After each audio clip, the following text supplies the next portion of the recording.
जैसे सुख और खुशी जीवन का अभिन्न हिस्सा है, वैसे ही दुख भी जीवन का हिस्सा है।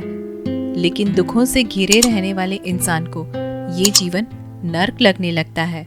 उसे लगता है कि ये धरती ही नर्क है। किसी का बेटा उसकी बात नहीं मानता, तो किसी का पिता अपने बेटे की बात नहीं सुनता, किसी के प्रियजन की मृत्यु हो जाती है। और ये जिंदगी ऐसे ही तमाम दुखों से भरी हुई है।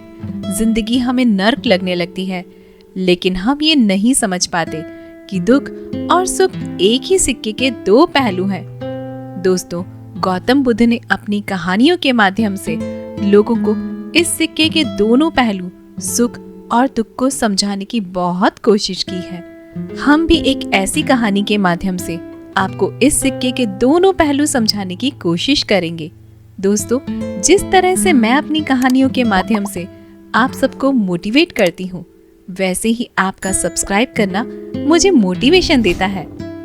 लेने और देने का ये सिलसिला जारी रहे, इसलिए दोस्तों इस चैनल को सब्सक्राइब जरूर कर दें। तो चलिए एक कहानी शुरू करते हैं। एक बार गौतम बुद्ध एक नगर से गुजर रहे थे। रास्ते में उन्होंने एक बच्चे को देखा जो अपने घर के आंगन में खेल रहा था और उसकी माँ कुछ काम कर रही थी। तभी उस बच्चे की माँ ने बुद्ध को देखा और उन्हें प्रणाम किया और फिर कहा, बुद्ध आप रुकिए, मैं आपके लिए कुछ लेकर आती हूँ। बुद्ध ने कहा, मेरा पात्र भरा हुआ है, मैं उतना ही लेता हूँ जितना मेरे पात्र में आता है, इसलिए आज मैं कुछ नहीं ले सकता।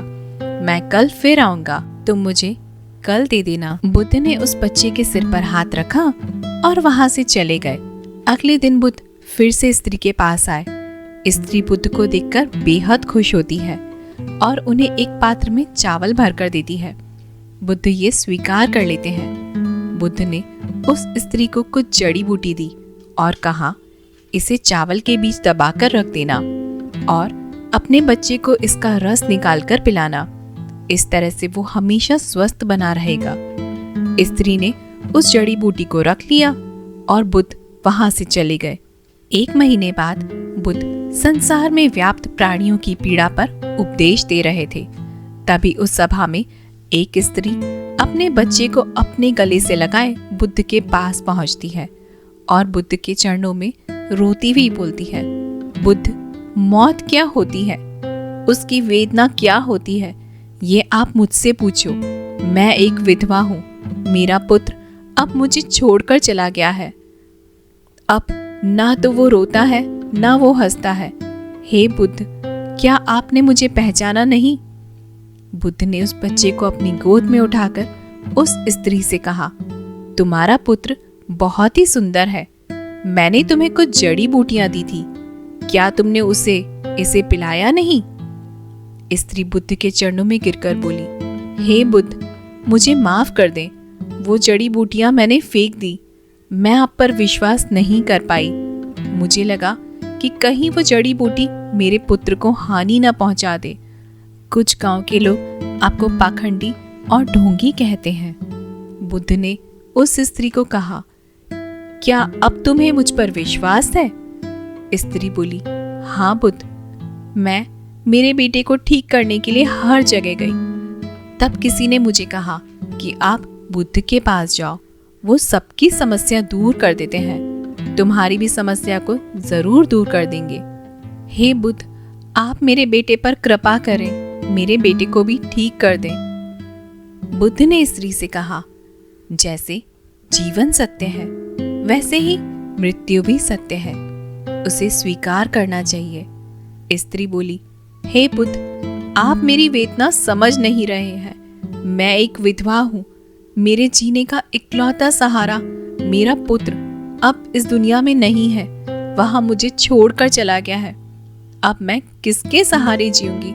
मुझे ज्ञान के बड़े बड़े उपदेश नहीं चाहिए, मुझे केवल मेरा पुत्र चाहिए।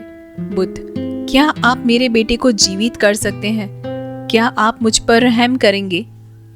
बुद्ध बोले, ठीक है, मैं तुम्हारे बेटे को अवश्य जीवित कर दूंगा, लेकिन उसके लिए तुम्हें सबसे पहले मेरा एक काम करना होगा। तुम्हें जाकर किसी घर से मुट्ठी भर पीली सरसों के दाने लाने होंगे। उस स्त्री ने कहा, ठीक है बुद्ध, मैं अभी लेकर आती हूँ।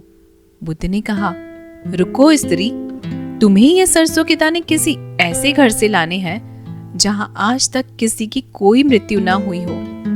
वो स्त्री अपने आंसू पोंछती है और बोलती है, बुद्ध, मैं अभी लेकर आती हूँ। वो अपने बेटे को लेकर दौड़ती हुई गांव की तरफ जाती है। वहां उसने घर का दरवाजा खटखटाया।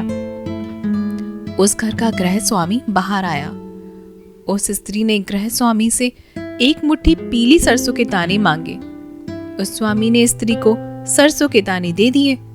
वो खुशी खुशी दाना लेकर जा ही रही थी, तभी उसे याद आया कि बुद्ध ने उसे ऐसे घर से दाने लाने के लिए कहा था जहां किसी की कभी मृत्यु न हुई हो। स्त्री ने गृह स्वामी से पूछा, क्या तुम्हारे घर में किसी की मृत्यु हुई है? स्वामी ने कहा, हाँ, कुछ दिन पहले मेरे पिता की मृत्यु हुई थी। स्त्री ने दाने स्वामी को वापस कर दिए। किसी दूसरे घर जाने का फैसला किया। दूसरे घर जाकर उस स्त्री ने फिर से सरसों के दाने मांगे और पूछा, क्या तुम्हारे घर में किसी की मृत्यु हुई है? आगमी ने कहा, जी हाँ, आज से 10 साल पहले मेरा पूरा परिवार बाढ़ में बह गया था।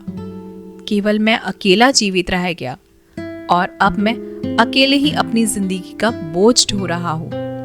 उस स्त्री ने सोचा कि ऐसा घर कहाँ पे मिलेगा जहाँ पे किसी की भी मृत्यु ना हुई हो, लेकिन फिर भी उसने कोशिश जारी रखी।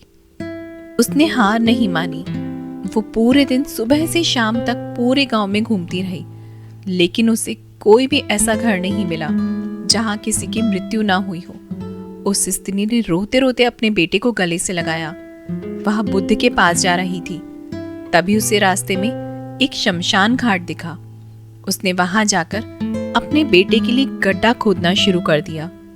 वो गड्ढा खोदती जा रही थी और रोती जा रही थी। उसके बाद उसने काफी देर तक अपने बेटे को निहारा और उसका माथा चूमा और फिर उसी गड्ढे में अपने बेटे को दफन कर दिया और अपने आंसुओं के साथ चलकर बुद्ध के पास आ गई।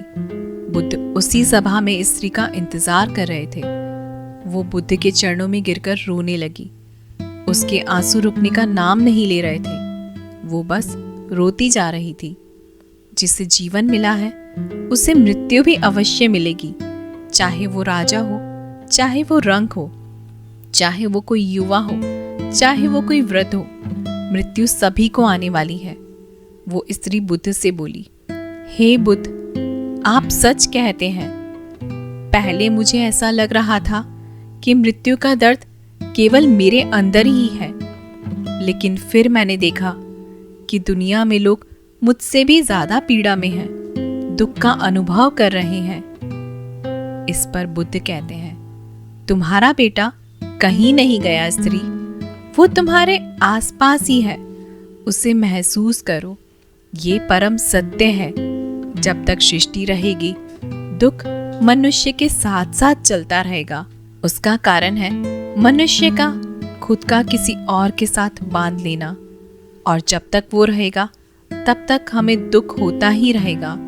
और जब तक कोई वस्तु हमारे पास रहती है तो हमें उसकी कद्र नहीं होती, लेकिन जैसे ही वो हमसे दूर चली जाती है, उसके ना होने का एहसास हमारे अंदर गहरी पीड़ा बना देता है और हम दुखी हो जाते हैं। हम जीवन को होश में नहीं जीते, इसलिए मृत्यु होने पर हम रोते हैं, छटपटाते हैं, लेकिन उसे समझते नहीं हैं। वो स्त्री बुद्ध से कहती है, हे बुद्ध, ये तो सभी को पता है, लेकिन इससे मुक्ति कैसे मिलेगी? बुद्ध ने कहा, मुक्ति के लिए भी विवेक जागना आवश्यक है। शांत हुए बिना विवेक कभी नहीं जाग सकता।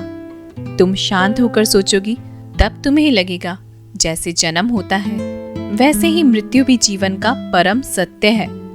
सुख और दुख दोनों को होश में देखने के बाद तुम्हें अनुभव होगा कि ये दोनों एक ही सिक्के के दो पहलू हैं, और तुम्हारा मन इस चेतना से भर जाएगा।